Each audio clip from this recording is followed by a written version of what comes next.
Yang saya hormati Ibu Kepala Pusat Pendidikan dan Latihan BPS, Ibu Eni Lestari Ningsih, dan seluruh keluarga besar dari BPS, dan seluruh Widya Suara, dan Bapak Ibu sekalian, rekan-rekan peserta pelatihan kepemimpinan administrator pertama melalui webinar ini yang semuanya saya hormati. Assalamualaikum warahmatullahi wabarakatuh. Waalaikumsalam warahmatullahi wabarakatuh. Selamat pagi dan salam sejahtera untuk kita semuanya. Alhamdulillahirabbil alamin. Assalatu wassalamu ala sayyidina Muhammadin asyrafil anbiya wal mursalin wa ala alihi wa sahbihi ajmain, amma ba'd.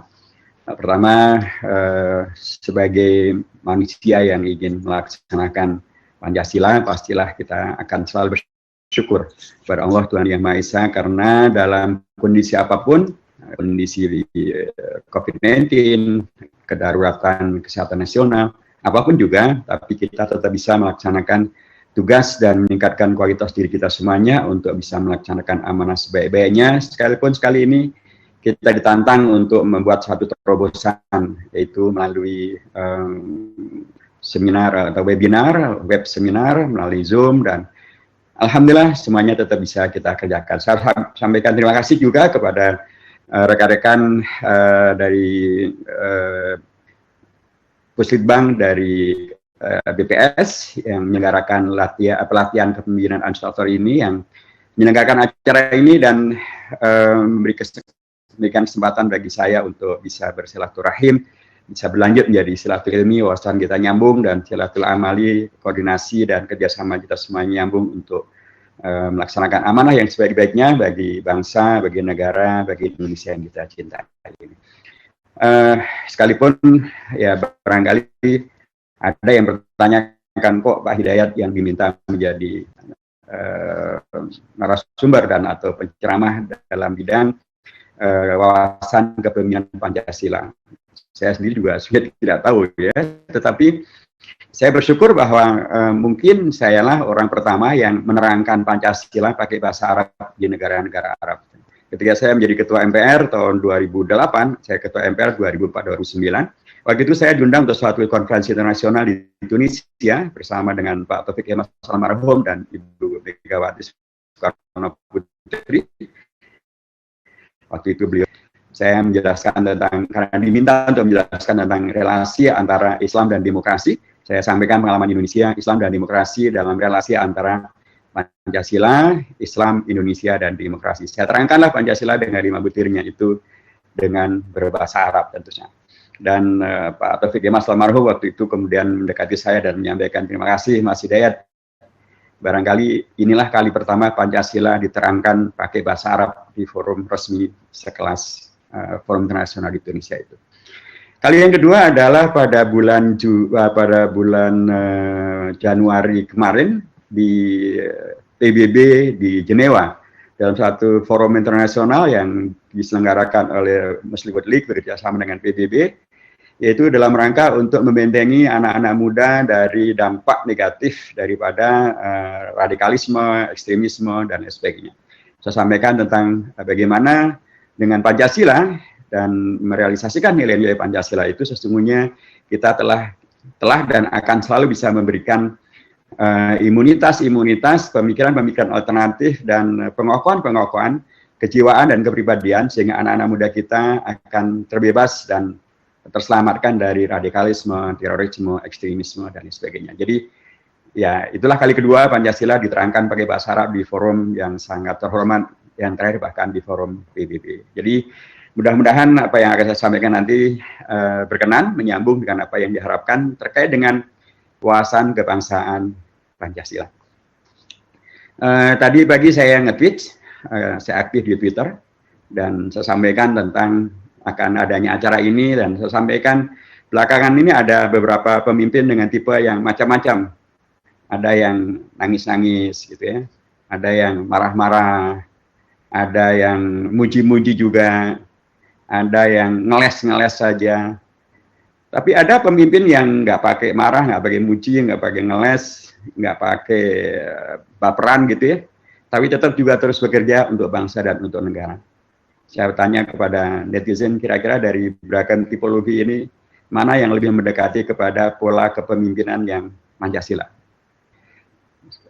Saya ingin mengatakan bahwa Pancasila belakangan ini memang menjadi isu dan atau menjadi pembincangan yang sangat menarik, karena apalagi kalau di DPR dan menjadi isu nasional terkait dengan adanya rancangan undang-undang haluan ideologi Pancasila. Ramai sekali pembahasannya dan kemudian menghadirkan beragam tipologi tentang kepemimpinan yang hadir di sana. Saya tentu tidak akan masuk dalam polemik tentang rancangan undang-undang itu, sekalipun sikap daripada seluruh pihak sudah menjadi sangat jelas ada di sana. Saya ingin kembali kepada tema kita tentang wawasan kepemimpinan nasional.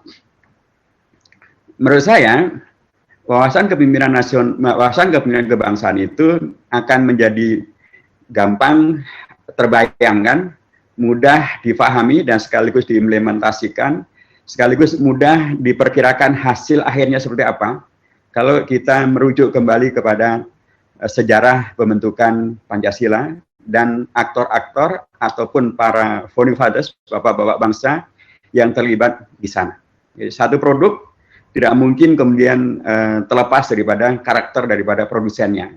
Produsennya yang bagus, yang handal, yang hebat, itulah kira-kira yang akan menghadirkan produk yang handal, yang hebat, yang bermanfaat juga. Nah, bisa kita lihat kepada yang saya hormati, dan ini menurut saya salah satu karakteristik yang penting betul untuk kita camkan kalau kita bicara tentang masalah kepemimpinan Pancasila. Penting betul kita untuk mengkaji dan mendalami tentang bagaimana dahulu Pancasila itu terbentuk atau dibentuk, didialogkan, disepakati, dikompromikan, dan jadilah dia ideologi dan dasar negara untuk negara kesatuan Republik Indonesia. Pertama, saya akan ingatkan juga bahwa banyak pihak ketika membahas tentang kepemimpinan Pancasila seringkali tidak merujuk kepada tokoh-tokoh yang terlibat langsung dalam pembentukan Pancasila pada tingkat menyeluruhnya. Bahkan sering dirujuk malah Ki Hajar Dewantoro, tokoh yang tentu sangat berjasa bagi Indonesia. Ungkapan-ungkapannya tentu amat sangat baik, termasuk ungkapan beliau tentang kepemimpinan yang berbasiskan kepada Ing Ngarso Sumtulodo, Ing Madya Mangun Karso, Tut Wuri Handayani. Kalau di depan menjadi teladan, di tengah bekerja sama untuk menghadirkan karya yang nyata, dan kalau dia di belakang, dia akan selalu menjadi mengikuti dengan cara yang baik. Ini tentu juga adalah tipologi kepemimpinan yang bagus. Tapi beliau tidak terlibat secara langsung di dalam menghadirkan Pancasila. Pendapat beliau kita ambil, tapi kalau kita kaitkan dengan Pancasila, saya lebih cenderung untuk kemudian merujukkan kepada aktor-aktor yang terlibat dan mungkin bukan aktor ya, tetapi para bapak bangsa yang terlibat di dalam menghadirkan Pancasila. Karena dengan melihat pada hasil, yaitu lima sila Pancasila, kemudian merujukkan kepada bagaimana para tokoh bangsa yang menghadirkan Pancasila, akan terlihat bahwa di situ ada kepemimpinan yang luar biasa hadir. Akan kita lihat juga bagaimana dulu waktu zaman Orde Baru, Pak Harto, BP7 Pusat selalu dia mengingatkan bahwa pemimpin Indonesia atau pihak-pihak yang menjadi pemimpin di Indonesia haruslah mempunyai sikap dan perilaku luhur yang berbasiskan atau sesuai dengan nilai-nilai Pancasila. Tapi nilai-nilai Pancasila itu yang seperti bagaimana?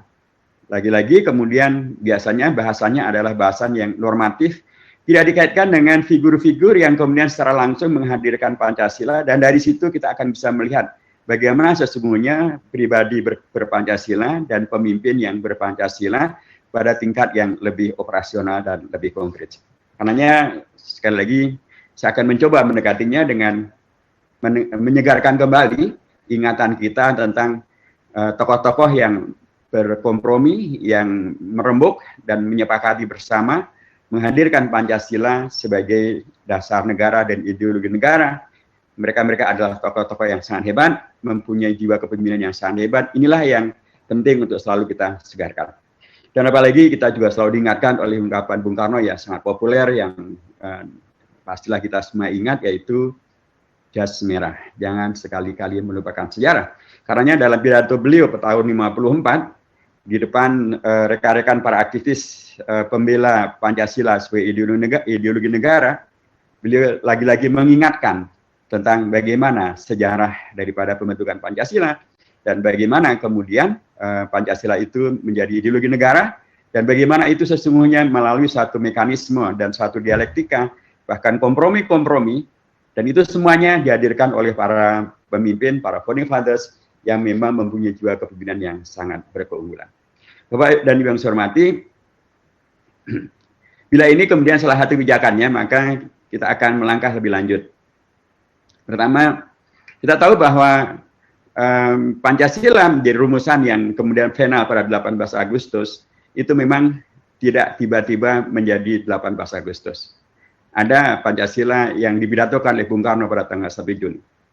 Tapi mari kita lihat bagaimana kemudian pidato-pidato pada masa sidang pertama BPUPK tanggal 29 Mei sampai tanggal 1 Juni itu belum menyepakati tentang rumusan final, rumusan yang disepakati tentang berpancasila itu seperti apa.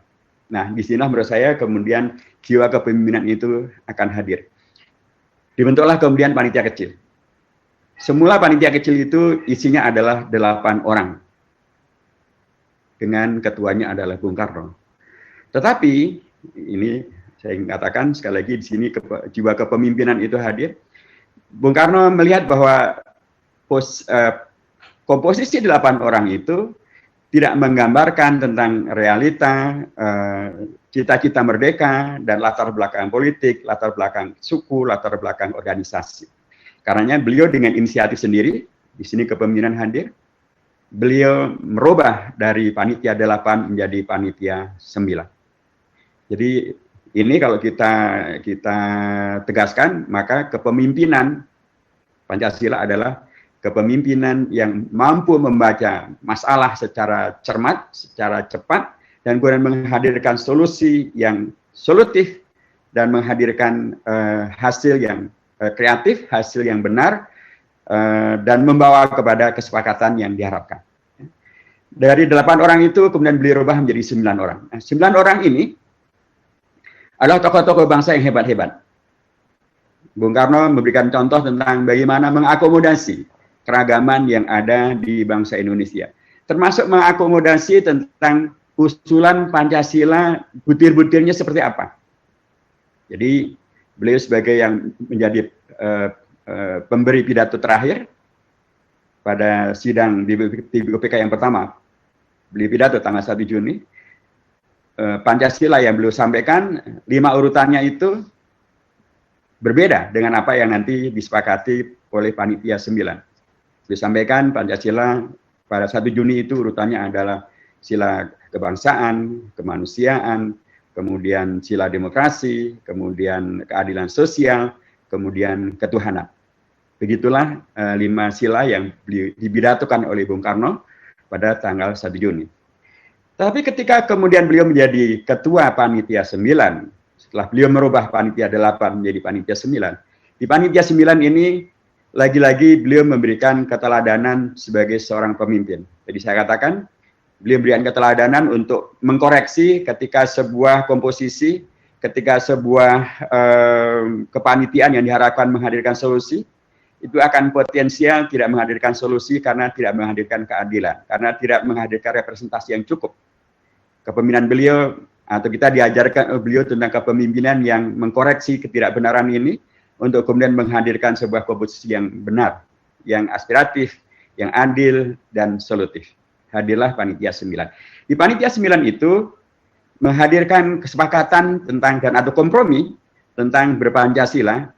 Yang pertama menurut saya adalah bagaimana Bung Karno rela untuk kemudian menerima kompromi ini, sekalipun itu sama sekali berbeda dengan Pancasila yang dipidatokan oleh beliau pada tanggal 5 Juni. Di situ ada kenegarawanan, di situ ada kepemimpinan yang berorientasi mementingkan kemaslahatannya lebih besar, yaitu adanya sebuah kesepakatan yang adanya satu yang bisa disepakati. Kepemimpinan yang semacam ini, kepemimpinan yang amat sangat dipentingkan. Nah, satu. Nomor 2, ketika beliau kemudian membuat panitia 9, tadi saya katakan bahwa beliau menghadirkan ragam-ragam tokoh yang di satu pihak menghadirkan representasi, ya. pemimpin mampu melihat tentang representasi yang baik dan benar, dan kemudian dengan cara itu memaksimalkan potensi mereka untuk menghadirkan solusi secara baik dan benar. Kita akan lihat 9 tokoh itu latar belakang sukunya beragam-ragam. Ada yang dari Sumatera, ada Bung Hatta, ada Yamin, ya. Ada yang dari Jawa, ada di situ banyak tentu saja, ada Bung Karno, ada Ahmad Subarjo, ada Abi Kusnawati Prasojo, ada Kiai Haji Kahar Muzakir, ada Kiai Haji Wahid Hashim, gitu ya. Ada yang dari Indonesia Timur, dari Sulawesi, Mr. A.A. Maramis. Ada yang dari latar belakangnya adalah dari latar belakang partai politik, seperti PNI, Bung Hatta, Bung Karno maksud saya, maupun juga yang latar belakangnya adalah dari partai Islam, seperti Haji Agus Salim dan Haji Abi Kusnawati Prasojo. Ada yang latar belakangnya dari Ormas, seperti dari Muhammadiyah Kiai Haji Kahar Muzakir, maupun dari NU Kiai Haji Wahid Hashim. Ada latar belakangnya adalah yang Kristiani, tadi Mr. A.A. Maramis. Jadi ada yang Muslim, ada yang non-Muslim, ada yang dari Ormas, ada yang dari partai. Ada yang, dan semuanya mereka adalah orang yang sangat terpelajar. Orang yang sangat terpelajar dalam kualifikasi keterpelajaran yang sangat tinggi. Ada yang didikan dalam negeri, seperti Insinyur Soekarno, seperti Kiai Haji Wahid Hashim. Ada yang pendidikannya dari luar negeri, seperti Muhammad Hatta, Dr. Andes Muhammad Hatta. Ada juga yang beliau dari Rotterdam, dari Belanda. Ada yang dari Mesir, Kiai Haji Kahar Muzakir. Ada yang latar belakangnya adalah ahli hukum, Master in Rechten, seperti Mr. Ahmad Subarjo, maupun juga Mr. Muhammad Yamin, gitu ya. Ada yang insinyur, Soekarno, ada yang ahli ekonomi, Dr. Andes Muhammad Hatta, ada yang ahli ilmu agama, Kiai Haji Kahar Muzakir, maupun Kiai Haji Wahid Hashim. Ada yang otodidak, yang sangat luar biasa, seperti Haji Agus Salim. Bisa kita lihat bagaimana seorang pemimpin menghadirkan sebuah komposisi tim kerja yang begitu mumpuni, latar belakang pendidikan yang sangat beragam, latar belakang suku, agama, organisasi yang sangat beragam. Tapi bagaimana pemimpin itu kemudian bisa menghadirkan keunggulan-keunggulan dari masing-masingnya, bukan untuk menghadirkan egoisme, ego sektoral, ego kelompok, untuk kemudian bahkan menghadirkan konflik yang tidak menyelesaikan masalah. Sebaliknya, pemimpin seperti Bung Karno dan 8 tokoh yang lain justru memberikan kepada kita keteladanan. Bagaimana kemudian mereka memberikan yang terbaik, keunggulan yang mereka miliki, hasil pendidikan yang mereka dapatkan, latar belakang beragam mereka yang mereka miliki. Mereka berikan semuanya untuk menghadirkan jawaban atas pertanyaan Dr. Wardiman Widyodiningrat tentang Indonesia yang akan kita dirikan, dasarnya apa? Nah, dasarnya adalah Pancasila. Pancasila yang bagaimana? Inilah yang kemudian disepakati oleh 5 tokoh itu, 9 tokoh maksud saya, dengan ragamnya yang luar biasa, yang di situ bahkan menghadirkan sekali lagi kepemimpinan yang mampu menghadirkan win-win solution, jalan tengah, yang bisa diterima oleh semuanya. Kita tahu bahwa pada waktu pidato tanggal 29 Mei sampai tanggal 1 Juni itu, ketika membahas tentang dasar negara itu apa, muncullah beragam usulan tentang dasar negara itu apa. Minimal ada 2 kategori besar. Satu, dari kalangan umat Islam menghendaki dasar negara itu Islam. Disampaikan oleh Kiai Haji Wahid Hashim, disampaikan oleh Kiai Haji Kahar Muzakir, Kiai Bagus Hadikusumo, Kiai Haji Abdul Halim, dan seterusnya, dengan argumentasi bahwa ya mayoritas Indonesia beragama Islam, wajar kalau mereka kemudian mempunyai negara dasarnya adalah Islam. Tapi tokoh-tokoh yang lainnya seperti Bung Karno, Bung Hatta, dan tokoh-tokoh yang lain, mereka menyampaikan, Muhammad Yamin, Ahmad Subarjo, Wilopo, dan lain sebagainya, Supomo, dan lain sebagainya, mereka menyampaikan bahwa ya kita ada sebuah negara yang majemuk, yang beragam-ragam, karenanya wajarnya dasar negaranya adalah kebangsaan atau kerakyatan atau yang semacam itu. Dua kutub yang kemudian menghadirkan kondisi yang tidak bisa dibuat satu keputusan bersama. Sampailah kemudian dibuat panitia kecil, panitia 9 tadi itu, dan kemudian terjadilah kompromi pada sila pertama.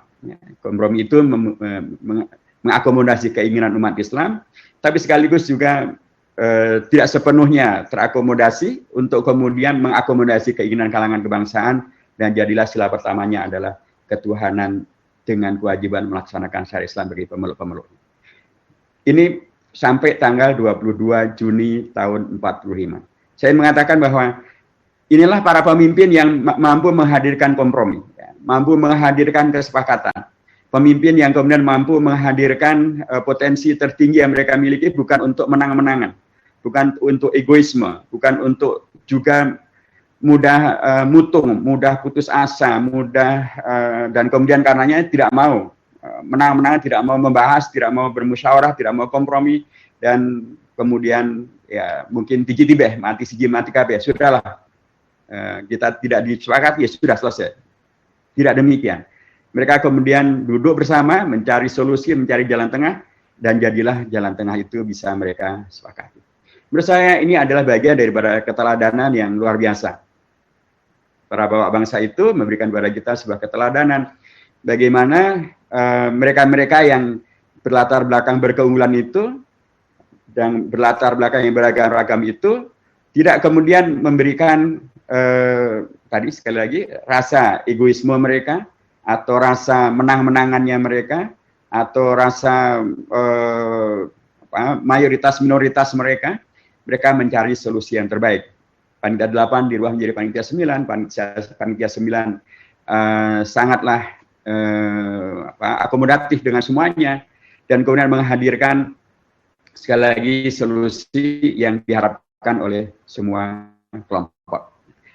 Bapak dan yang saya hormati, saya menegaskan kembali bahwa para pemimpin itu, sekali lagi, para pemimpin yang kemudian menghadirkan Pancasila, menyepakati Pancasila. Jadi kalau saya boleh menyebutkan, mereka-mereka inilah para pemimpin bangsa yang paham betul tentang Pancasila, dan kemudian menjadi teladan yang paling konkret tentang bagaimana berpancasila sampai pada tanggal 22 Juni, sampai pada tanggal 18 Agustus. Ketika tanggal 18 Agustus, kita akan bertemu dengan fakta baru. Bagaimana lagi-lagi para pemimpin bangsa ini memberikan kepada kita keteladanan. Ketika kemudian ada sebagian warga dari Indonesia Timur mengatasnamakan keberatan dari warga mereka terhadap 7 kata yang tadi telah disepakati itu, para pemimpin bangsa memberikan kepada kita keteladanan tentang tidak untuk kemudian ngotot-ngototan, tidak untuk kemudian mutung-mutungan, tidak untuk kemudian memaksakan kehendak untuk kemudian memenangkan kepentingannya, kepentingan sepihaknya. Masalah ini disampaikan kepada Bung Hatta, dan Bung Hatta segera kemudian menemui tokoh-tokoh dari kalangan umat Islam. Ada 4 tokoh yang ditemui secara populernya demikian.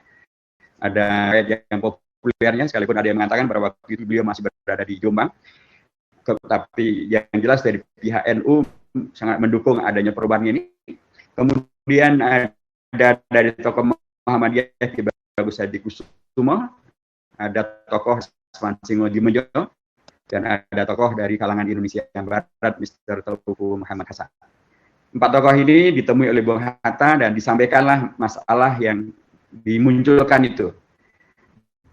Sekali lagi, para pimpinan bangsa memberikan kepada kita keteladanan tentang berpancasila yang mempunyai kemampuan untuk sekali lagi tidak memenangkan ego kelompok, tidak untuk pecah belah, tidak untuk kemudian melanggengkan ya sikap hidup yang pesimisme atau sikap hidup yang tidak menghormati, sikap hidup yang intoleran, tidak sikap hidup yang kemudian menghadirkan perilaku-perilaku yang tidak menjaga Indonesia merdeka.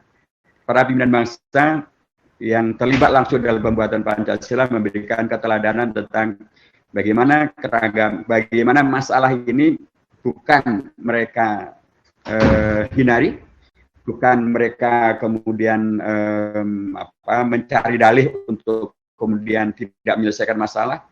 Mereka temui masalah ini, mereka segera berembuk, dan kemudian mereka menyepakati sebuah formula baru Sila pertamanya berubah menjadinya, kedua, ketiga, keempat, dan kelimanya tetap kemanusiaan yang adil dan beradab, persatuan Indonesia, kerakyatan yang dibimbing hikmat kebijaksanaan dalam pemusyawaratan perwakilan, dan sila yang kelimanya adalah keadilan sosial bagi seluruh rakyat Indonesia. Menurut saya peristiwa ini perlu dimaknai dalam konteks kepemimpinan. Mereka memberikan kepada kita keteladanan bahwa Pancasila yang disepakati itu adalah peristiwa yang di dalamnya juga menghadirkan sikap kepemimpinan kenegarawanan yang luar biasa. Bagaimana mereka menyampaikan masalah, mencari solusi atas masalah, dan kemudian mencari pihak-pihak yang bisa menyelesaikan masalah, dan kemudian mereka menyepakati untuk menyelesaikan masalah.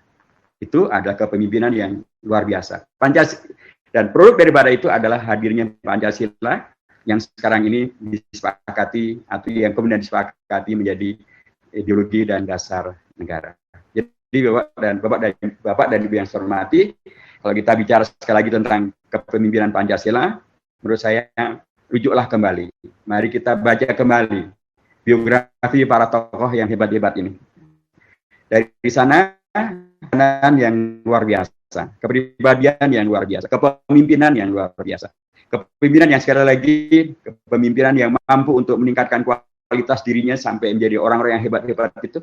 Dan kehebatannya tidak mereka pergunakan untuk sekali lagi untuk ego kelompok, ego golongan, ego latar belakang apapun ya, tapi mereka pakai itu semuanya untuk menghadirkan solusi bagi Indonesia, untuk menjaga agar kemerdekaan Indonesia tetap merdeka, untuk menghadirkan sebuah dasar negara yang kokoh dan kuat, yang dipujikan oleh bangsa-bangsa dunia, karena ketika kemudian Bung Karno mempidatokan Pancasila ini di PBB, maupun ketika saya menyampaikan juga di sidang PBB di Jenewa, mereka menyampaikan ini adalah 5 prinsip yang sangat luar biasa.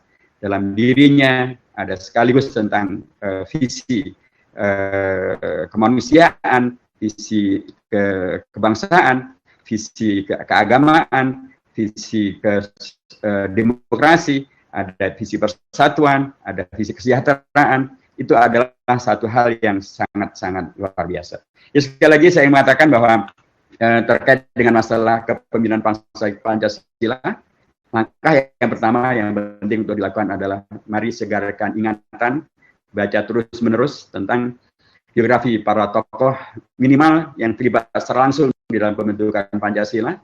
Ada anggota Panitia 9 dan anggota PPKI minimal yang 5 orang yang tadi saya sebutkan namanya. Ada di situ ada Mr. Teuku Muhammad Hasan, ada juga Mr. Kasman Simodimejo, dan juga ada Ki Bagus Hadikusumo. Selain daripada yang Panitia 9 yang tadi namanya sudah saya sampaikan di depan. Sekali lagi, itu menjadi amat sangat dipentingkan, karena kalau para ahli sejarah selalu mengatakan bahwa yang namanya sejarah itu adalah satu pengulangan. At-Tarikh yu'idun nafsahu, itu kata Ibnu Khaldun dalam kitab Muqaddimahnya. Jadi kalau kita yang betul-betul berpancasila secara murni dan konsekuen, yang kemudian menghadirkan hasil yang kokoh dan kuat, itu ada pada tokoh-tokoh bangsa yang terlibat secara langsung dalam menghadirkan Pancasila. Dan bila itu kita jadikan sebagai rujukan, maka sekali lagi kita tidak sedang berada dalam ruang yang kosong, atau ruang hampa, atau ruang yang kemudian tidak jelas bagaimana awal dan bagaimana akhirnya, termasuk bagaimana kepemimpinan bisa dihadirkan untuk kemudian bisa mengawal Pancasila. 9 tokoh anggota Panitia 9 maupun 4 tokoh dari PPKI maupun seluruh anggota BPUPK, mereka adalah teladan-teladan yang luar biasa di dalam kepemimpinan berbangsa dan bernegara ini. Tapi secara spesifik saya ingin menegaskan, karena banyak pihak kadang-kadang kemudian bertanyakan, siapa sih sesungguhnya manusia yang Pancasilais, siapa yang bisa dirujuk? Menurut saya yang paling nyata adalah mereka yang terlibat menyepakati Pancasila sampai pada tingkat akhirnya pada tanggal 18 Agustus itu. Itu hal pertama yang saya sampaikan Bapak dan yang saya hormati terkait dengan kepemimpinan berbasis kepemimpinan Pancasila. Jadi Dengan pendekatan ini maka kepemimpinan Pancasila adalah bukan kepemimpinan yang hanya ada dalam dunia utopia atau hanya ada dalam angan-angan, dalam cita-cita, atau sesuatu yang tidak mungkin ada, ternyata dia real ada, kan, atau digawantahkan di dalam kepribadian, kepemimpinan para tokoh-tokoh bangsa, para founding fathers yang terlibat dalam BPUPK, khususnya yang terlibat di dalam Panitia 9, maupun yang terlibat dalam PPKI, khususnya yang terlibat di dalam menghadirkan Pancasila itu. Baik, Bapak dan yang saya hormati, saya ingin lanjut. Bila demikian, maka kita bisa melihat tentang bagaimana memahami 5 sila dari Pancasila itu dalam konteks menjadikan mereka sebagai teladan, sekaligus bagaimana kemudian dia bisa kita implementasikan menjadi pola-pola kepemimpinan pada era kita sekarang ini dengan merujuk kepada nilai-nilai Pancasila yang sudah disepakati menjadi final dan yang kemudian dipreskan oleh Pak Presiden Jokowi pada tahun 2016 yang lalu menjadi hari lahir Pancasila yang di dalamnya ada keterkaitan dan atau sejarah yang berkesinambungan dari 1 Juni menjadi 22 Juni dan kemudian menjadi 18 Agustus. Baik. Bapak dan yang saya hormati, dengan sekali lagi dengan pendekatan itu maka kita akan melihat pertama, kepemimpinan yang berbasis kepemimpinan Pancasila jelas sekali adalah kepemimpinan yang merujuk dan memahami dan berkomitmen untuk melaksanakan seluruh nilai-nilai daripada Pancasila itu. Mustahil kita bisa bicara tentang kepemimpinan Pancasila kalau yang akan kita bicarakan adalah hanya pribadi-pribadi yang menghafalkan 5 silanya saja, tapi tidak mau memahaminya secara komprehensif, dan apalagi tidak mau menghayatinya secara baik dan benar, dan apalagi tidak mau melaksanakannya di dalam kebijakan dan dalam sikap hidup pribadi dan dalam posisi di mana dia harus mengambil sikap dan atau mengambil keputusan. Itu tidak akan bisa terwujud. Nah, karena kalau hanya dihafalkan saja, ya anak-anak SD pun banyak, sekalipun sekarang juga banyak anak-anak yang bahkan hafal pun tidak, gitu ya.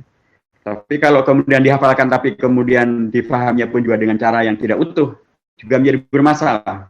Saya katakan tidak utuh karena memang seringkali kemudian ada kondisi di mana Pancasila diarahkan menjadi sesuatu yang kemudian pemahamannya menjadi pemahaman yang bias.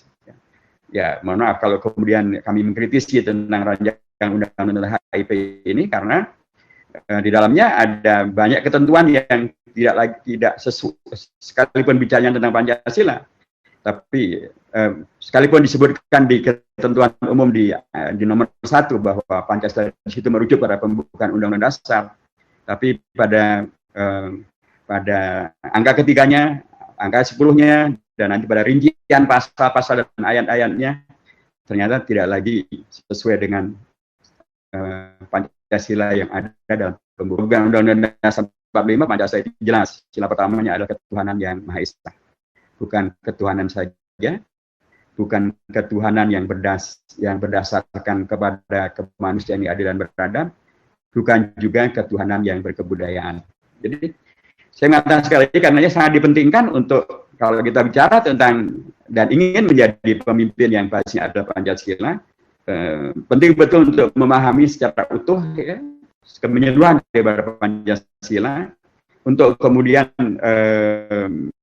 memahaminya, mengamalkannya, memperjuangkannya, menjadikannya sebagai pemimpin kita.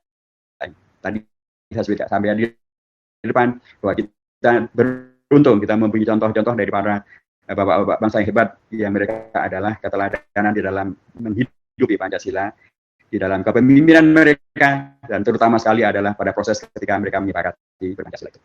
Baik, Bapak dan Ibu yang saya hormati, kepemimpinan Pancasila dengan pendekatan itu, maka kalau kita bicara tentang sila yang pertama yang adalah ketuhanan yang Maha Esa, sila yang selalu hadir di dalam seluruh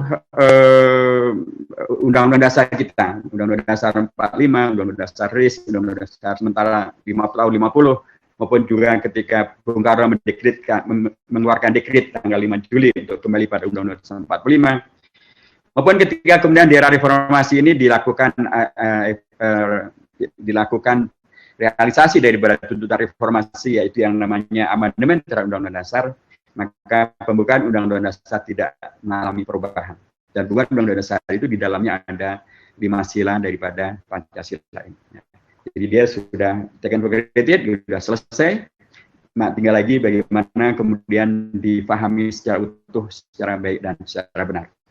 Kepemimpinan yang baik dan benar, sekali lagi ada kepemimpinan yang memahami secara utuh, baik, benar, dan kemudian menjadi pikiran, menjadi obsesi, menjadi keteladanan, menjadi sesuatu yang kemudian yang dipimpin melihat bahwa dalam dirinya memang nilai Pancasila itu hadir menjadi guidance untuk membawa kepada perilaku kepemimpinan yang berkeunggulan. Yang pertama tentu ketuhanan yang Maha Esa. Dari ungkapan yang utuh ini, banyak hal yang bisa kita ambil menjadi kesimpulan. Pertama, kepemimpinan berbasiskan pada ketuhanan yang Maha Esa artinya adalah bukan kepemimpinan yang basisnya adalah kepada ateisme, apalagi komunisme. Dan apalagi ateisme dan komunisme terutama ada dua ideologi yang oleh TAP MPRS nomor 25 tahun 66 dinyatakan sebagai terlarang di Indonesia.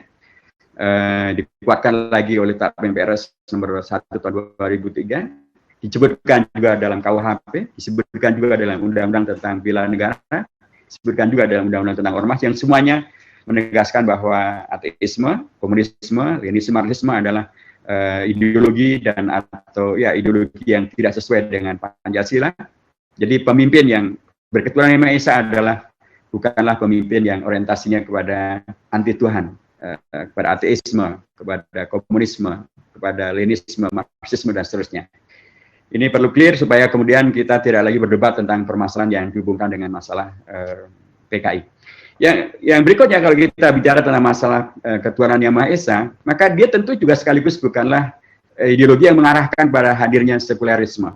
Karena sekulerisme adalah sebuah ideologi yang kemudian memisahkan antara pribadi dan sosial, antara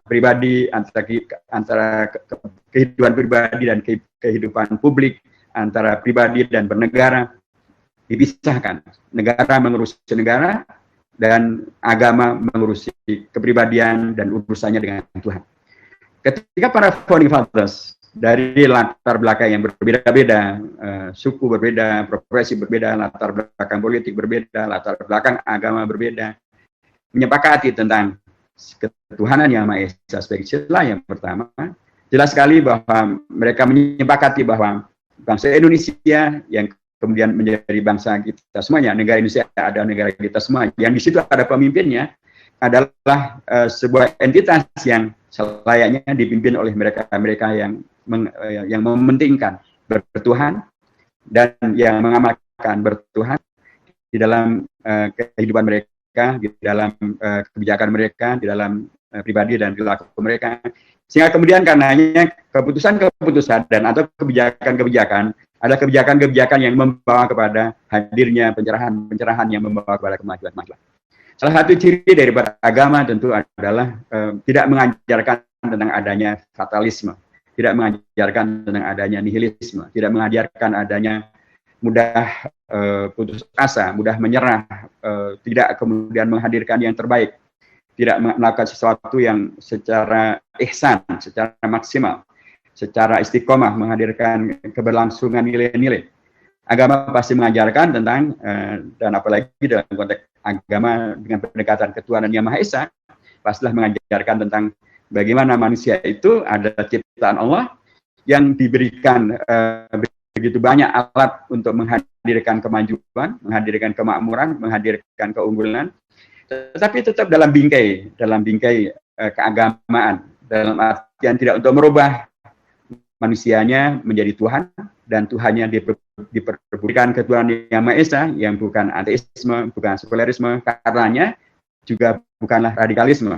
Karena dengan penyebutan ketuhanan yang Maha Esa saja itu jelas bukanlah sebutan yang radikal, apalagi yang teroris, apalagi yang Maha Esa menandakan bahwa di sana ada toleransi yang luar biasa. 4 tokoh umat Islam tadi begitu sangat toleran untuk bisa menerima perubahan menjadi ketuhanan yang Maha Esa. Pastilah kalau mereka pendekatannya adalah radikalisme dan kelompokisme gitu ya, mungkin tidak akan pernah ada kesepakatan ini. Tapi sekali lagi mereka memberikan kepada kita keteladanan dengan satu ungkapan yang utuh, yaitu ketuhanan yang Maha Esa.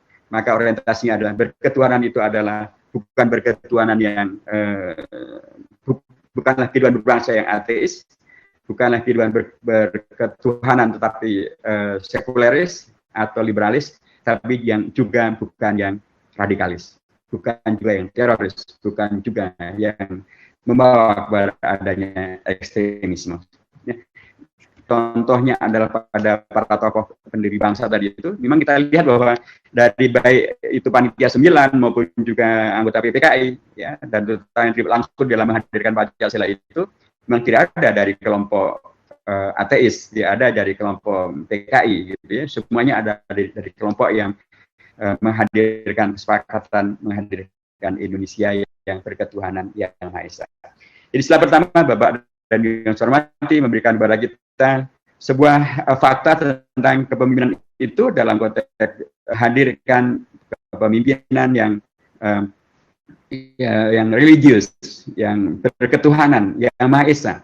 Dan karenanya tidak menghadirkan perilaku-perilaku yang tadi ateistik, komunistik, sekularistik, liberalistik, radikalistik, maupun juga ekstremistik dan lain sebagainya. Nah, sekali lagi tadi saya sampaikan bahwa contoh daripada para tokoh bangsa demikian sangat gamblang, dan dengan cara itu mudah-mudahan kita akan bisa melihat bahwa sila ini adalah sila yang sebagaimana dikatakan oleh Bung Hatta. Bung Hatta pernah menyampaikan Maha Esa, baru kemudian kemanusiaan yang adil dan beradab, baru kemudian persatuan Indonesia dan lain sebagainya. Kata beliau karena sila kedua, ketiga, keempat, dan kelima, begitulah urutan bagaimana nanti ditetapkan oleh Kepres pada zaman Pak Harto. Kata Bung Hatta, sila kemanusiaan yang adil dan beradab sampai selesai di sila yang kelima, keadilan sosial bagi seluruh Indonesia. Seluruh sila ini adalah sila kemanusiaan. Kreasi kemanusiaan adalah kerja kemanusiaan. Persatuan Indonesia, kerja kemanusiaan. Kerakyatan yang dipimpin oleh hikmat kebijaksanaan dalam pemusyawaratan perwakilan itu adalah kerja kemanusiaan. Keadilan sosial bagi seluruh Indonesia itu adalah kerja kemanusiaan. Nah, karena ini kerja kemanusiaan, sangat mungkin manusia itu bisa lalai, bisa lupa, bisa lelah, bisa lengah, bisa kemudian misorientasi, tidak selalu berada dalam arahan yang istiqomah, yang komit di dalam berpancasila itu. Karenanya kata beliau selalu diperlukan ada yang menyinari agar kemudian seluruh perilaku kemanusiaan itu selalu bisa diarahkan kepada perilaku yang benar. Itulah cahaya ketuhanan, itulah ajaran agama. Dialah agama, ketuhanan, kemanusiaan kita betul-betul selalu berada dalam posisi yang kemanusiaan adil dan beradab. Orientasi kita agar tidak selalu lupa untuk selalu berorientasi kepada persatuan dan tidak pecah belah. Orientasi kita adalah untuk bisa menghadirkan kepemimpinan kerakyatan, kepemimpinan yang berorientasi kepada bermusyawarah, dan orientasi kita agar selalu tersemangati mewujudkan keadilan sosial bagi seluruh Indonesia.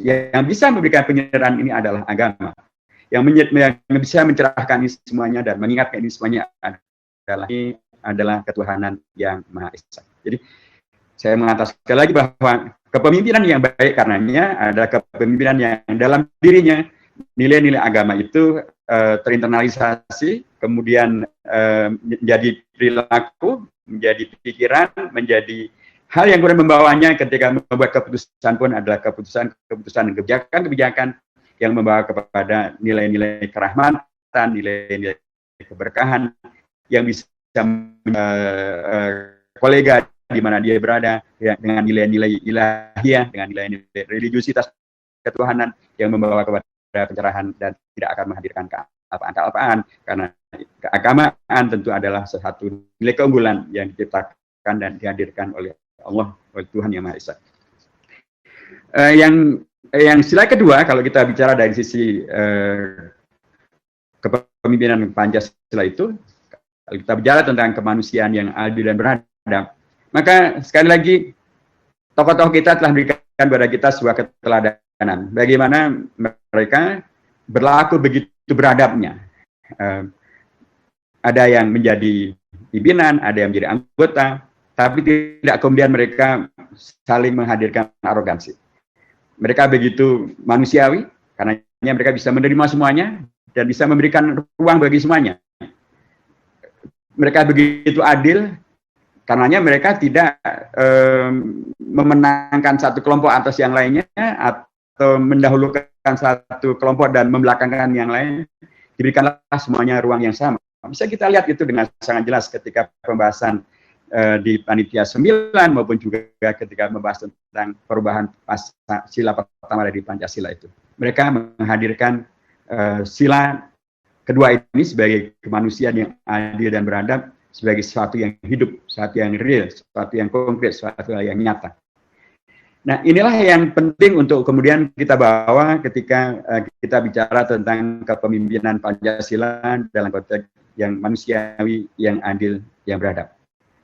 Dalam dirinya, sekali lagi, nilai-nilai kemanusiaan itu tercerahkan, ya, karena dia manusia yang berketuhanan, manusia yang berkeunggulan, manusia yang orientasinya menghadirkan kemaslahatan yang luas, karena agama pasti tidak mengajarkan tentang kemaslahatan yang sangat sempit, tapi akan menghadirkan kemaslahatan yang sangat luas. Kepada bagaimana kepemimpinannya akan menghadirkan keputusan yang menghadirkan maslahat yang besar bagi sesama manusia. Bagaimana keputusannya menghadirkan keadilan, dan tidak malah menghadirkan kedoliman, tidak menghadirkan tirani, tidak menghadirkan perilaku yang justru membuat orang menjadi dipertanyakan, bagaimana Anda berketuhanan Yang Maha Esa kalau perilaku Anda adalah perilaku yang zalim, perilaku Anda tidak adil, kalau perilaku Anda justru tidak manusiawi. Kemanusiaan yang adil dan keberadaban akan menghadirkan sekali lagi keunggulan budaya manusia, karena manusia keunggulannya adanya. Pancasila dalam sila kedua ini menghadirkan sekali lagi sebuah penegasan tentang menjadi manusia yang berkeunggulan, yang berorientasi berkepemimpinan berpancasila itu. Kalau kita rujukan sekali lagi kepada keteladanan daripada tokoh-tokoh di Panitia 9 maupun juga di PPKI, menghadirkan betul-betul peradaban itu bisa diwujudkan. Peradaban itu bisa dihadirkan melalui keunggulan daripada manusia-manusianya, keunggulan daripada para pemimpin-pemimpinnya. Itu yang kita lihat secara nyata, secara konkret di dalam perilaku, di dalam kepemimpinan, di dalam pemikiran, di dalam kebijakan dan keputusan yang diambil oleh tokoh-tokoh para founding fathers itu. Jadi kemanusiaan yang adil dan beradab, mereka nilai-nilai kemanusiaan itu sudah selesai. Dalam diri mereka, kemanusiaan itu membawa kepada keadilan. Tidak justru kemanusiaan itu menghadirkan, sekali lagi, perilaku yang zalim, perilaku yang tidak adil, karena perilaku yang zalim dan tidak adil bertentangan dengan prinsip kemanusiaan. Perilaku yang manusiawi, yang berkeadilan, itu adalah menjadi bagian dari syarat dipentingkan hadirnya keadaban, hadirnya peradaban, kemanusiaan yang adil dan beradab. Yang adil dan beradab, manusia yang adil dan beradab, tidak mungkin akan terjadi kalau pemimpinnya tidak adil dan beradab. Masyarakat yang adil dan beradab, negara yang adil, kalau para pemimpinnya tidak manusiawi, tidak adil, dan tidak beradab. Dan apalagi dalam konteks kita di Indonesia, keteladanan daripada para tokoh, daripada para pemimpin adalah niscaya. Kalau para pemimpin kita menjadi teladan, sebagaimana keteladanan yang diberikan oleh anggota Panitia 9 maupun anggota PPKI, maka sesungguhnya kita sudah berada di jalur yang benar, on the right track, Pancasila. Nah, yang ketiga, Bapak dan Ibu yang saya hormati, kita pasti hafal bahwa sila yang ketiga adalah persatuan Indonesia. Ada ungkapan yang sangat baik dari Bung Hatta ketika beliau menyebut tentang persatuan Indonesia. Beliau mengatakan persatuan itu bukanlah persatuan. Bukanlah dulu dalam ejaan lama persatuan itu ditulis dengan persatuan. OE itu adalah kemudian diganti menjadi U. Atau U itu dulu ditulisnya menjadi OE.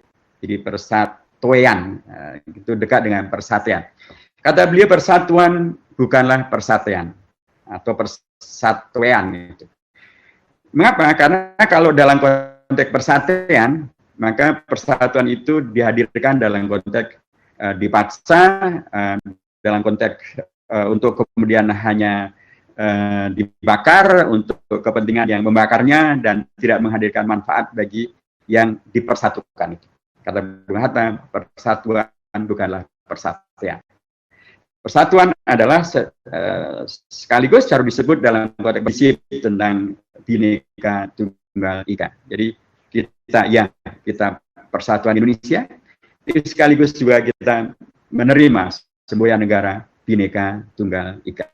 Inilah yang tadi saya katakan di depan, nampak sangat jelas dalam kepemimpinan yang disumbangsihkan oleh para tokoh-tokoh bangsa. Jadi saya sebut panitia 9 itu dari latar belakang yang beragam-ragam. Binekanya sangat nampak. Latar belakang suku, latar belakang agama, latar belakang profesi, latar belakang organisasi, dan kepada kita sebuah keteladanan. Keragaman mereka, diversity mereka, tidak buat mereka untuk menjadi tidak unity. Mereka tetap bisa unity in diversity. Mereka tetap bineka, tapi tunggal ika juga, persatuan. Tetapi tetap menghormati adanya keragaman. Para bapak bangsa berikan kepada kita keteladanan sekali lagi bahwa keragaman mereka bisa kemudian disumbangsihkan untuk mengokohkan persatuan Indonesia. Keragaman mereka bukan untuk sekali lagi memecah belah dan atau mementingkan latar belakang, apakah suku, apakah organisasi, apakah latar belakang geografis, apakah latar belakang agama. Keragaman mereka itu justru mereka sumbangsihkan, mereka dharma baktikan, menjadi teladan bagi kita semuanya, bahwa latar belakang yang beragam itu justru menguatkan persatuan kita, Indonesia, persatuan Indonesia kita, tetap menghadirkan sekali lagi persatuan yang tidak persatuan, bukan persatuan yang dipaksakan, menghadirkan tidak ada maslahat sama sekali bagi yang dibersatukan, tetapi persatuan yang dihadirkan melalui sebuah kesadaran bersama, sebuah tanggung jawab bersama, menghadirkan solusi atas masalah yang dihadapi secara bersama. Persatuan Indonesia. Satu hal yang ketika saya berada di Timur Tengah dan atau saya temu dengan banyak tokoh, seringkali mereka mengirikan tentang Indonesia. Mereka bilang Anda sangat beruntung ada di Indonesia. Indonesia ini beragam betul, ragam etnisnya, ragam bahasanya, ragam pulaunya, ada lebih dari 17.000 pulau, ada lebih daripada 1.500 etnis, ada lebih dari 650 bahasa lokal, tapi Anda tetap bisa bersatu dalam negara kesatuan Republik Indonesia. Agama Anda di Indonesia ada 6 agama yang diakui, Anda tetap bisa bersatu. Di Timur Tengah, sekalipun jumlah mereka tidak sebesar di Indonesia, sekalipun mereka bukan negara kepulauan, sekalipun mereka bahasanya satu, ya, bahasa Arab, dan kemudian agama mayoritas mereka juga hanya satu, tapi mereka terbelah. Bahkan ketika kemarin terjadi reformasi sekalipun, kita tetap bisa bersatu. Mereka menyampaikan bahwa itu adalah sebuah karunia Allah yang luar biasa. Dan salah satu yang gue bisa membuat demikian karena Anda mempunyai yang kita sepakati sebagai Pancasila itu. Jadi Pancasila ini yang kemudian di dalam silanya, sila ketiganya menyebut tentang persatuan Indonesia, memberikan kepada kita bangsa Indonesia satu fakta di mana persatuan itu akan menjadi satu hal yang real, hadir dan hidup dan menjadi yang memastikan tentang keberlanjutan daripada Indonesia. Ketika sekali lagi dia dikelola oleh para pemimpin para pemimpin yang berorientasi menjadi pemimpin yang menyatukan, bukan pemimpin yang membelah, pemimpin yang merangkul, bukan pemimpin yang memukul, pemimpin yang kemudian berorientasi untuk mengembangkan ukhuwah Islamiyah, ukhuwah Basyariyah, ukhuwah Wataniyah yang kemudian akan menghadirkan oleh para founding fathers. Jadi tadi saya katakan sekali lagi bahwa mereka memberikan kepada kita keteladanan yang beragam-ragam itu, tapi sekaligus mereka memberikan kepada kita sebuah sila yang kokoh dan kuat dan menghadirkan Indonesia yang tidak terbayang untuk kemudian bisa menjadi negara kesatuan Republik Indonesia. Dan apalagi kalau kita lihat pada waktu itu ketika Indonesia diproklamasikan, kemudian secara sukarela mereka bergabung dan bahkan bukan hanya bergabung, mereka bahkan menyerahkan kedaulatan kerajaan mereka dan bahkan memberikan sumbangan bagi Indonesia merdeka ini. Kita lihat bagaimana Sultan Pontianak menyerahkan kedaulatan bagi Indonesia, bahkan memberikan bantuan 300 pedus senjata untuk berjuang mempertahankan kemerdekaan Indonesia. Bagaimana si Sultan Hamengkubuwono menyerahkan kedaulatan dan bahkan memberikan bantuan tidak kurang dari 6,5 juta gulden, setara dengan lebih dari 500 miliar rupiah uang kita sekarang. Bagaimana Sultan Syarif Qasim dari Siak Indrapura di Riau menyerahkan kerajaannya masuk ke dalam NKRI Republik Indonesia dan bahkan bantu Indonesia dengan 13 juta gulden, setara dengan 1,07 triliun uang rupiah sekarang. Luar biasa. Jadi keragaman itu tidak membuat mereka kemudian mengambil kesempatan untuk memecah belah atau untuk keluar dari Indonesia atau untuk melemahkan Indonesia.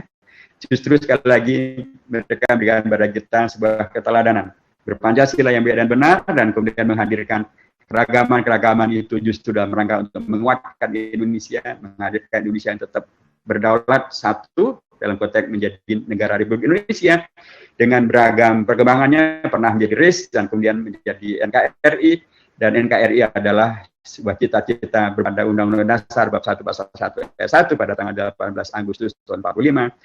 Dan kemudian dengan didekretkannya kembali ke UUD 45 oleh Bung Karno tahun 59 bulan Juli tanggal 5, maka NKRI menjadi satu hal yang dirujuk, dikembalikan, tidak lagi RIS tapi menjadi NKRI. Dan ketika kemudian Undang-Undang Dasar diamandemen, maka di antara disepakati adalah tentang bentuk negara kesatuan Republik Indonesia tidak bisa dilakukan perubahan. Itu dikunci di pasal 37 ayat 5 dari Undang-Undang Dasar kita. Jadi persatuan Indonesia adalah satu hal yang final, tetapi dia akan menjadi satu hal yang tidak menjadi sekedar persatuan, tapi persatuan yang betul-betul hidup, yang menyemangati, tersemangati, yang dinamis tapi menghadirkan solusi ketika para pemimpinnya adalah para pemimpin bangsa ini. Orientasinya adalah kepemimpinan Pancasila yang diantaranya ini, orientasi untuk menghadirkan persatuan Indonesia. Bagaimana dia mengayomi basis hukum, basisnya adalah basis Pancasila itu sendiri.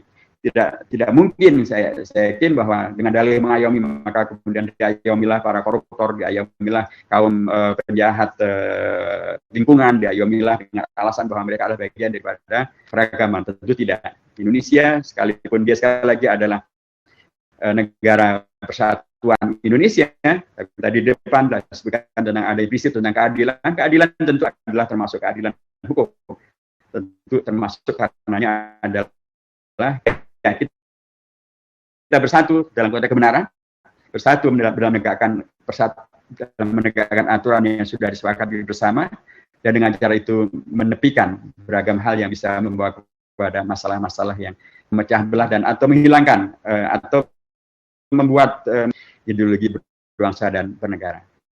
Hadirnya pemimpin yang berorientasi menyatukan, menghadirkan solusi, menghormati keragaman, dan kemudian memberi ruang semuanya untuk bangkit, untuk kemudian bisa memberikan kontribusi terbaik untuk menjadi solusi bagi bangsa Indonesia, dan bahkan memberikan seluruh keunggulan yang dimiliki, tetap dalam bingkai persatuan, dengan menghormati kebinekaan itu.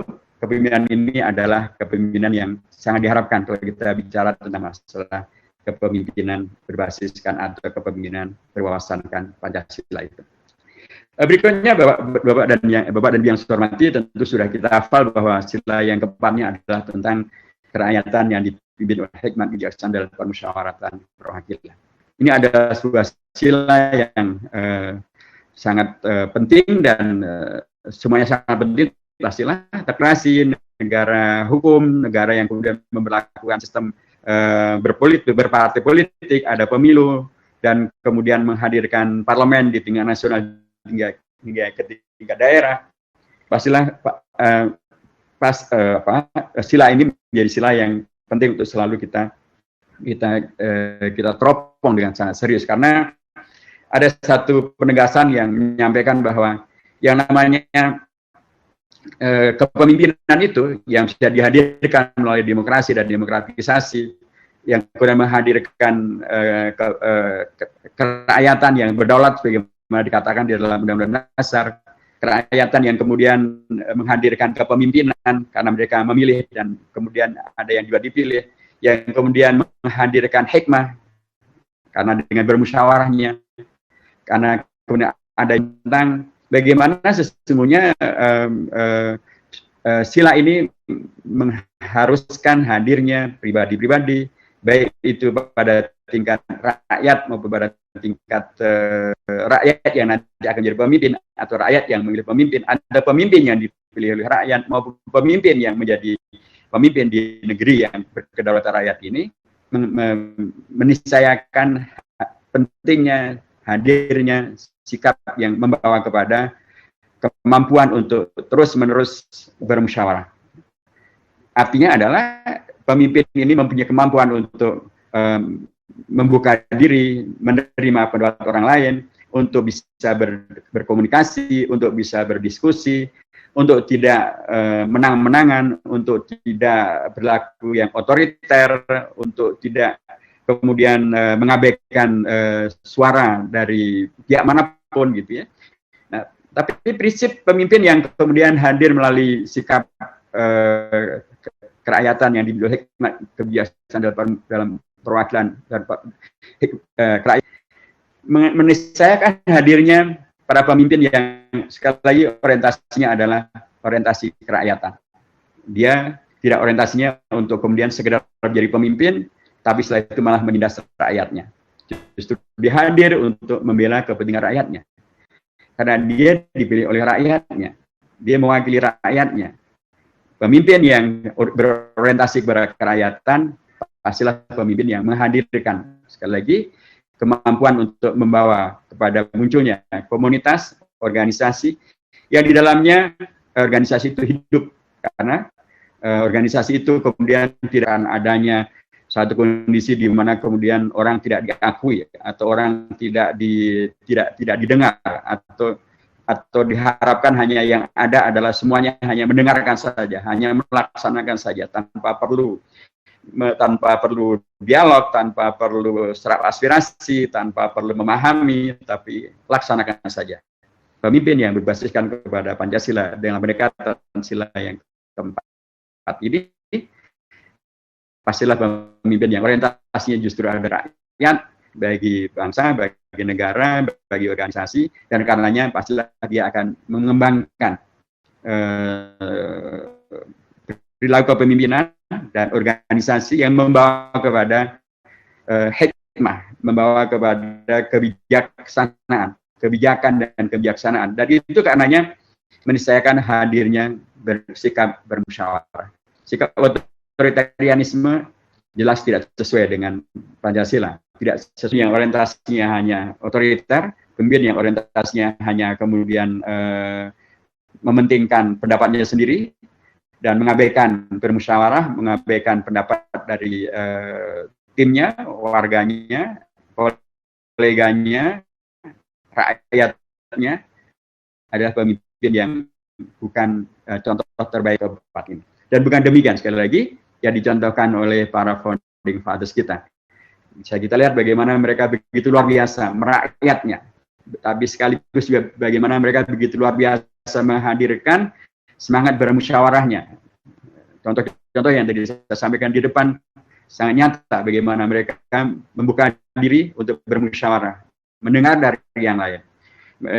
mereka menghormati perwakilan. Ya, ada wakil dari Indonesia Timur, ada wakil dari kalangan kebangsaan, ada wakil dari kalangan keagamaan, ada wakil perwakilan itu mereka hormati. Dan kemudian karena terjadinya saling menghormati, maka terjadilah kepemimpinan yang saling memberi yang terbaik, kepemimpinan yang saling menghormati, kepemimpinan yang saling membawa kepada munculnya sekali lagi suasana organisasi hidup dan kemudian menghadirkan kemaslahatan terbesar. Dan itu adalah sekali lagi bagian daripada yang diwariskan, yang dicontohkan oleh para founding fathers kita, dan itu demikian nyata. Dan sekali lagi dalam posisi di mana Indonesia memperlakukan demokrasi, dan banyak orang mengatakan demokrasi Indonesia sekarang demokrasi yang begitu liberal, begitu luar biasa, dan bahkan lebih langsung ketimbang yang dilakukan di Amerika Serikat sekalipun.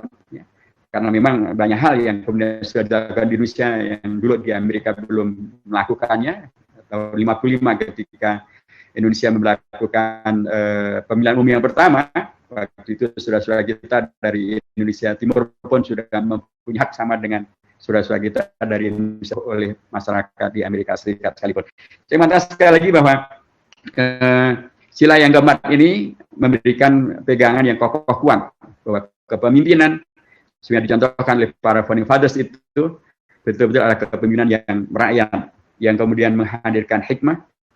Dalam hikmah itu menghadirkan permusyawaratan, dan mereka menghormati perwakilan yang ada. Dan jadilah itu organisasi yang hidup, negara yang hidup, amanah yang maksimal, dan bisa menghadirkan demokratisasi yang berkeunggulan, yang berkemajuan. Tadi saya katakan, sekalipun Indonesia sekarang berada dalam kondisi yang disebut sebagai demokrasinya liberal dan demokrasinya begituratif gitu ya.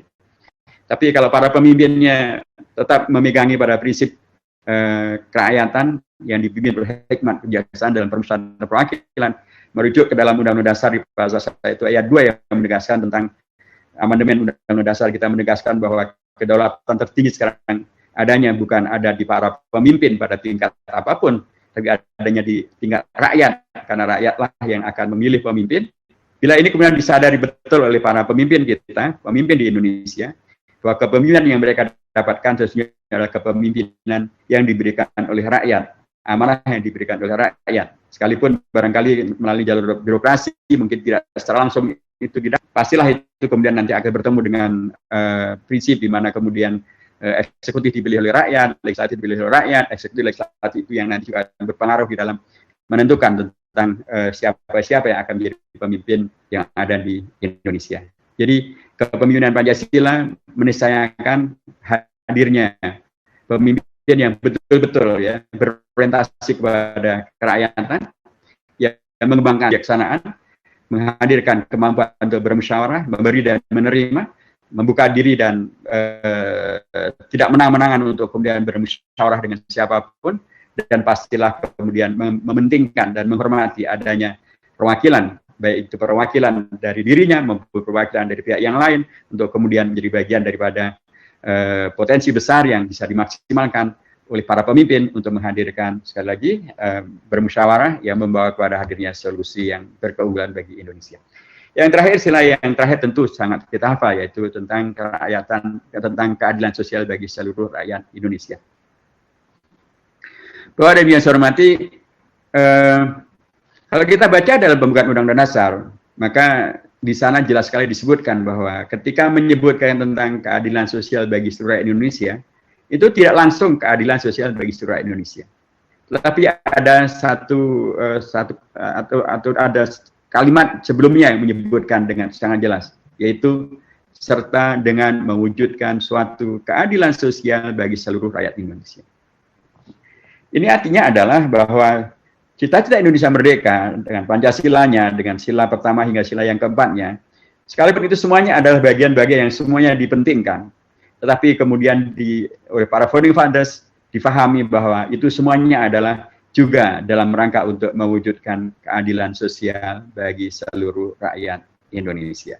Nah, ini menjadi satu hal yang penting untuk disegarkan kembali, karena kalau kita bicara tentang kepemimpinan, maka kepemimpinan dalam konteks Pancasila, dan kemudian karenanya dia bisa melestarikan Indonesia yang bersatu, Indonesia yang demokratis, Indonesia yang berkeadaban, Indonesia yang berketuhanan, itu menjadi sesuatu tentang kesejahteraan itu bisa dinikmati oleh seluruh rakyat Indonesia. Kalau dalam bahasa agama Islam ada ungkapan kalau orang yang fakir miskin itu seringkali kemudian bisa dengan mudah dibawa menjadi keluar daripada nilai-nilai agamanya.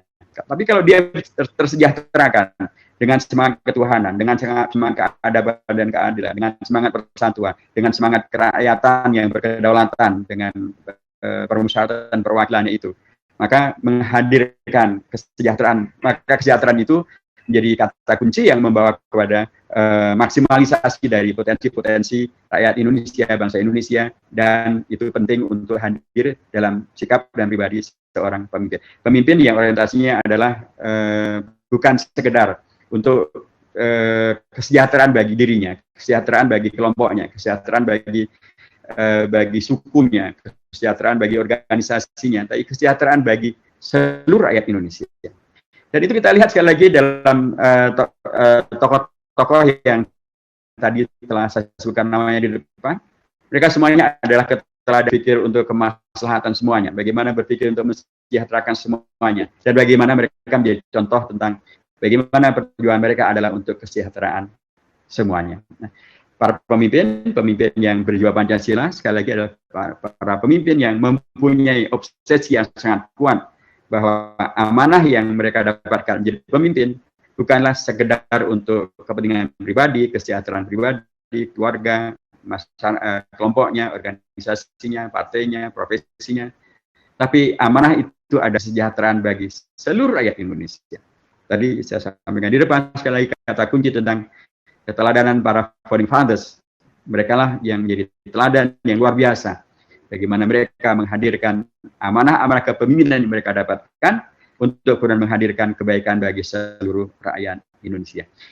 Dan seluruh rakyat Indonesia itu artinya adalah bukan hanya mereka yang ada di Jawa atau yang berada di luar Jawa, mereka siapapun rakyat Indonesia yang berada dimanapun juga, di seluruh persada Indonesia, di 34 provinsi yang ada di Indonesia.